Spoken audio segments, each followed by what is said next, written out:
بیدار که می شوم خمیازه‌ای می کشم و دستانم را کش می دهم به اطراف و پاهایم را چوب می کنم در امتداد بدنم تا جایی که چیزی در درونم تق صدا بدهد.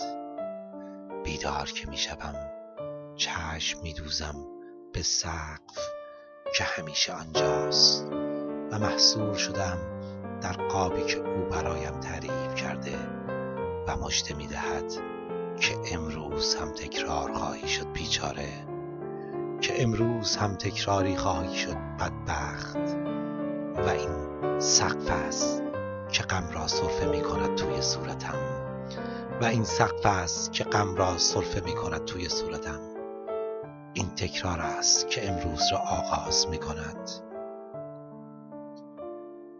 سرم را می چرخانم به چپ و چشمم می افتد به ساعت کنار تخت که زمان می دود و پرواز می کند، که زمان اوج می گیرد و دور می شود، که باز هم دارد دیر می شود، که این تکرار است که دیر می شود، که حتی دیر شدن هم تکراری می شود. و این ساعت است که اضطراب را عطسه می کند توی صورتم، و این ساعت است که اضطراب را عطسه می کند توی صورتم. این تأخیر است که امروز را آغاز می کند. سرم را می چرخانم به راست و چشمم می ماند روی تو که اینجا هستی، که آفتاب سرک می کشد بر بدن عریانت و گل می روید روی ملافه ها از لطافت حضورت.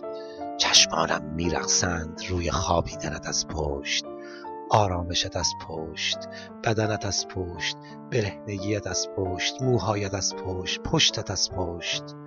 و این تو هستی که زندگانی را می پاشی توی صورتم، و این تو هستی که زندگانی را می پاشی توی صورتم. تو هستی که هر روز را آغاز می کنی. تو هستی که هر روز زندگی را آغاز می کنی.